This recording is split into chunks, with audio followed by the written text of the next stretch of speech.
Good day, folks. Welcome to my YouTube channel. Guys, this is question 7, the acids and base question. Let's look at the question. It says, consider the ionization of oxalic acid. Here's the oxalic acid represented by the following. So this oxalic acid, when we say it's ionization, we dissolve it in water and then it forms the ions there. That's ionization. Now it says the concentration of each of the substance it's found 0.1 solution 0.1 mole per dm3 solution of this at equilibrium. There are these amounts that are given. Now guys, if you look at this at equilibrium, after it has been ionized and it reached the reaction has stopped, you still find this amount of the oxalic acid, and what it ionized to is to that. Now you still have this amount, so this simply means that if you still have an amount of the oxalic acid while it's dissolved in water, it simply means that this is a weak acid. It was supposed to be, if it was a strong acid, this amount was going to be 0, and this amount was going to be exactly the same that was available. So this is the amount that was dissolved in water. So if it was a strong acid, this amount was going to be 0.1 and this amount 0.1. And then here on the reaction, when it's dissolved in water, there will be a 0 amount of this. A 0, there will be nothing. It's completely dissolved. When it's ionized completely, there will be no amount of oxalic acid. It will be ions of the oxalic acid. Okay, let's go to 7.1. It says define an acid according to Bronsted-Lowry. So an acid is a proton donor. It's very important that. Now it says write down the formula of a substance, the formula of a base in the above equation other than water. So water here is a base. This one it acts as an acid and this one is a base. So what remained from an acid after it has donated its proton there? What remained there, we call it as a conjugate base. What remained from an acid after donate, it's a conjugate base. And then what is formed when water accepts the proton, we call it as a conjugate acid. So now the formula for substance that is a base from the above, it's this one, the conjugate base. So it's going to be HC2O4 minus. Now another question, 7.13, it says, is oxalic acid a strong or weak acid? As I've mentioned, guys, the oxalic acid is a weak acid. It did not ionize completely. There's still amounts of an oxalic acid in the reaction there, so it did not ionize completely. So it says explain your answer by referring to the data. If you can see in the data, it ionized incompletely in water. Ionized incompletely in water. Now 7.2, it's quite an interesting question. 7.2, it says a concentrated concentrated sodium hydroxide solution. What do we mean by concentrated? That means the amount of the amount of this base in water is greater. There's a greater amount of sodium hydroxide in water in proportion to the volume of water. So the greater amount of sodium hydroxide, which is the base, in proportion to the volume of water. So there's less water and greater amount of that. That means it's concentrated. Now it's diluted to 1/10 of its original. So when it says it's diluted to 1/10 of its original, that means that you added the sodium hydroxide in water. But from the original, what you diluted the 10%. When it says 10th, that means it's the 10%. You diluted the 10% of the original one. Now it says exactly 35 cubic centimeter of the dilute sodium hydroxide solution is mixed with 25 cubic centimeter of hydrochloric acid. of this concentration 0.1 in the flask. So what is happening here? Here's your flask. Here's your flask here with the calibrated mark there. So what you added here, you added the acid, which is the 25 cubic centimeter of what? Of HCl, and then you added the 35 cubic centimeter of the dilute. The diluted sodium hydroxide, right? You added the 35%, the 35 cubic centimeter of the dilute cubic sodium hydroxide there. Now these two, they react there, right? They're going to react, but what you need to remember, this acid that we're given, it's 0.1 mole per dm3, which is, it's a volume, it's a concentration of that acid. It reacts with that dilute base.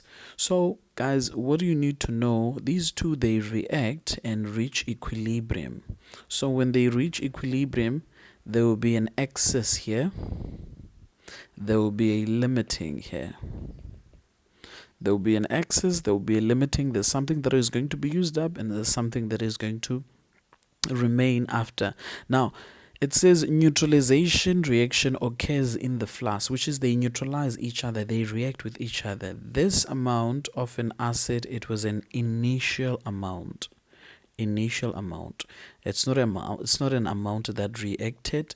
And in this base, it's an initial amount as well, but we do not know what is the concentration of that diluted. Now the question, the reaction here, it's at the acid and the dilute base. It gives you a salt and water. Now in 7.2.1, it says calculate the number of moles of the HCl. So the number of moles of HCl, since you are given there, you are given the concentration and you are given the volume, you can calculate the number of moles using the formula that says C is equal to N over V, and then the concentration is 0.1, and the number of moles is the one that you're looking for, and the concentration and the volume, since it's 25 cubic centimeter, you divide it by 1000, so it's going to be 0.025. And then when you cross multiply 0.1 times 0.025, so the answer here, the number of moles of the acid, it's 2.5 times 10 to the power negative 3 mole. These are the number of moles of what? Of HCl, the initial. Now guys, let's move on. It says the pH of the final solution. Guys, this, when it reacts and reach equilibrium, it will have when this base and this acid reacted, now it's the final solution. After they reacted and then they neutralized, you have an excess. So the excess, which is the stuff that is not going to react, or the stuff that is going to remain after what is needed, is taken both from an acid and the base. Now looking at this, seemingly that the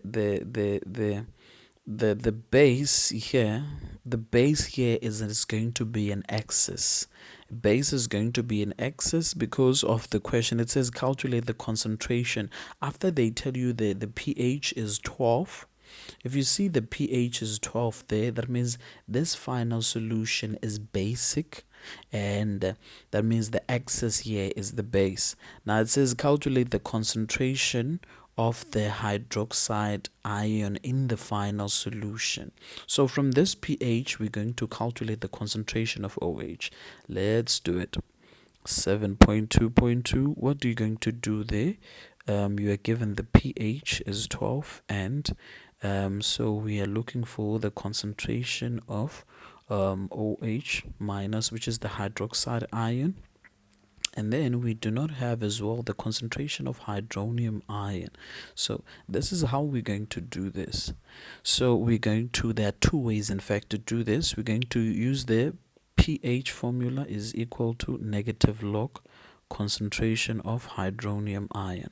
So from what we have, we can first, we have the pH, so we can get the concentration of hydronium, the hydronium ion. So we're going to do the antilog. The concentration of hydronium ion is equal to the negative, to 10 to the power negative pH.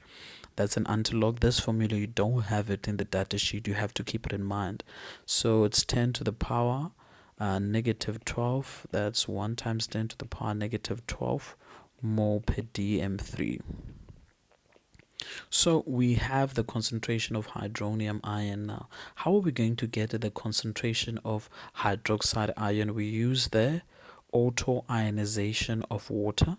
So we say the concentration of hydronium ion multiplied by the concentration of hydroxide ion equal to the times 10 to the power negative 14.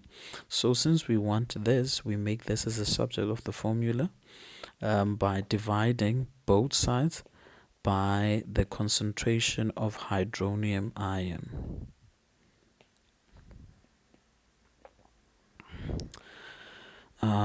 So we divide by the concentration of hydronium ion since we have it. So we'll have 1 times 10 to the power negative 14 divided by 1 times 10 to the power 10 to the power negative 12. So the answer here is 1 times 10 to the power negative 14 divided by 1 times 10 to the power negative 12. So the answer here is 0.01 mole per dm3. So we have answered the question in 7.2.2. This is in the final solution in the excess, which is the excess is the basic. So the OH, the concentration of OH minus in that final, which is the excess, which is the base, the sodium hydroxide, the concentration of that base is this. Of now 7.2.2, it's quite an interesting question as well. It says calculate the concentration of the concentrated sodium hydroxide. What do we mean by that? Now that all this, what we have done, this concentrated sodium hydroxide was diluted. So we wanted the concentration of the initial one, which is the one that was before the dilution. So this concentrated was diluted into a tenth, which is it was dissolved in water into a tenth. So we wanted that concentration. Let me give you just an illustration of that. This is a concentration. This is the concentrated, right? This is a concentrated sodium hydroxide. So concentrated sodium concentrated one. And this concentrated one, the 10% of it, which is the 10% of it, it was dissolved in water. So here it's water and then the sodium hydroxide. So here it's diluted. It's diluted sodium hydroxide. So this diluted sodium hydroxide, the 35%, no, the 35 cubic centimeter, 35 cubic centimeter out of this diluted 35 cubic centimeter of this sodium hydroxide, but now it's what? It's diluted. Now it was added with a what? With an acid, which is its HCl, which is 25 cubic centimeter of 0.1 mole per dm3. So they were added. So the neutralization occurred here. As I've mentioned earlier, there was an excess, and here there was a what? There was a limiting. Right? There was a limiting. So an excess here is the one that is going to give us the pH, right? So in this case, our excess here is the sodium hydroxide. is an excess, the sodium hydroxide. How do we see that? We see because of the pH is what? It was the pH of this excess, it was what? It was 12. And then the limiting here, it's the HCl. So the limiting here is the HCl is going to be used up completely. Right? So now, what do they want? They want the concentration, this concentration, right?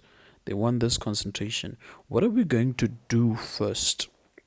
The first thing that we're going to do, we're going to, step number one, we're going to calculate the amount of HCl, no, of the base. Now, the amount of the sodium hydroxide reacted, right? We're going to calculate the amount reacted first. The amount reacted, how are we going to calculate the amount reacted? This base was reacting with an acid. So we have the available amount, the initial amount that was asked in 7.2.1. So we have the number of moles of an acid that it was reacting with. So we can do what we call a mole ratio. We can say sodium hydroxide is to HCl, and the ratio in the equation is 1:1. So sodium hydroxide here, it's going to be the acid. We do have the 2.5 times 10 to the power negative 3. That means that the sodium hydroxide, the amount of sodium hydroxide, it's going to be 2.5 times 10 to the power negative 3. Therefore, we can say the number of moles of sodium hydroxide reacted with an acid, it's 2.5 times 10 to the power negative 3 mole. Right? This is the amount that reacted when this acid was added in the flask here. So now we're going to find an amount in excess. An amount in excess of what? Of sodium hydroxide. Remember, I told you that a sodium hydroxide is an excess in this case because of the pH. So what are we going to do now?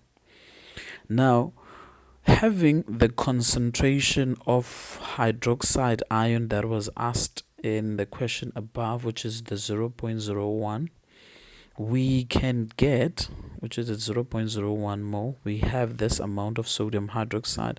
So from this sodium hydroxide, we can get the amount of what? Of the sodium hydroxide. From this hydroxide, we can get the amount of sodium hydroxide, because when you take the sodium hydroxide and you dissolve it in water, you have these ions. You have these ions here. Now we have the concentration of sodium of hydroxide ion, but we're looking for that. So we'll do the mole ratio. The mole ratio is sodium hydroxide is to hydroxide ion. The ratio is 1:1. That means it's going to be the same amount. It's going to be the same amount. The sodium hydroxide is going to be 0.1. The hydroxide is going to be 0.1. So therefore, the number of moles, the concentration of sodium hydroxide in excess, it's 0.01 mole. This is the amount that is going to remain. This is the amount that is going to remain after the dilute base has reacted with this acid, and the base, I've said it's an excess, right? This is the amount that is going to remain after that. Now this amount that is going to remain, we're going to change it into number of moles, right? We're going to change it into number of moles. How do we change it into number of moles? We said C excess is equal to number of moles excess, but all the time the volume, when you calculate this, it must be the total volume of the solution. The total volume of the solution here, so we have the concentration at 0.01. We want the number of moles of an excess. So we divide by the total volume.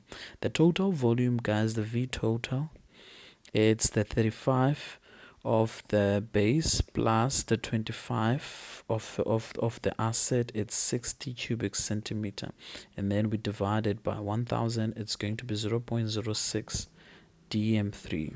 So we divide by 0.06, right? And then we cross multiply. When you cross multiply there, you say 0.01 multiplied by 0.06. The answer there, it's the number of moles of excess, which is the excess, it's sodium hydroxide. Keep it in mind, it's 6 times 10 to the power negative 4 mole, right, of what? Of sodium hydroxide, right? So what are we going to do next now? We have an excess, but this excess is still diluted, right? This excess is still diluted, so we wanted the initial amount. So now, in order for us to get the concentrated amount, the initial amount that was there before it was diluted, we'll say the number of moles, which is the initial amount, number of moles, is equal to the number of moles reacted plus the number of moles in what? In excess. So the initial number of moles, there was a reacted plus the number of moles of an excess. It gives us the initial. So the number of moles reacted, we calculated before. It was 2,5 times 10. It's 2,5.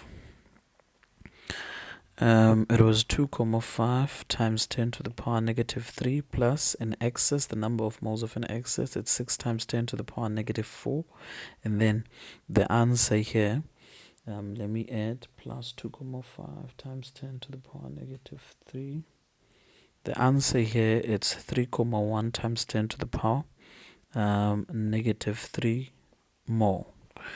So this is the number of moles that was there initially of what? Of sodium hydroxide, just like the number of moles that we calculated initially of the acid. Now this is the number of moles that was there initially for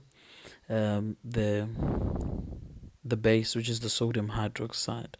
So this is the number of moles here that was added here. This 30 is the number of moles, which is, what is the amount now? It's 3,1. So it was a 3,1 times 10 to the power negative 3 mole that was added in this flask. Now now this number of moles was diluted. It was diluted, right? So now we want the number of moles. We're going to change this into a concentration. It's a concentration now of sodium hydroxide, which is the diluted one. Now the diluted one, we use the formula C is equal to N over V, but we take this number of moles here. We want to see it now when it's diluted. What was it? What was its amount now in concentration? Now this number of moles, basically we're changing it into a concentration. We want this diluted concentration now. So it's going to be 3.1 times 10 to the power negative 3. What was its volume? It was a 35 cubic centimeter. It's going to be 0.035. So we divide the answer in my calculator, is still there. Divide by 0.35. So the answer, it's 0.088571 mole per dm3. So remember, it was the 10th percent of this diluted. It was the 10% this diluted come from this concentrated. So from the concentrated was taken the 10%. So what are we going to do now in order to get the concentrated now? So we can say now the concentrated, this concentration of sodium hydroxide, the concentrated We take this amount 0.088571, we times it by 10. So when we times it by 10, it gives us the original concentrated amount. So in my answer in the calculator, just times it by 10. So it's 0.571 mole per dm3. That's the end of our calculation. Guys, just rewind and go back, and it's a very lengthy. Rewind and go back if you do not understand.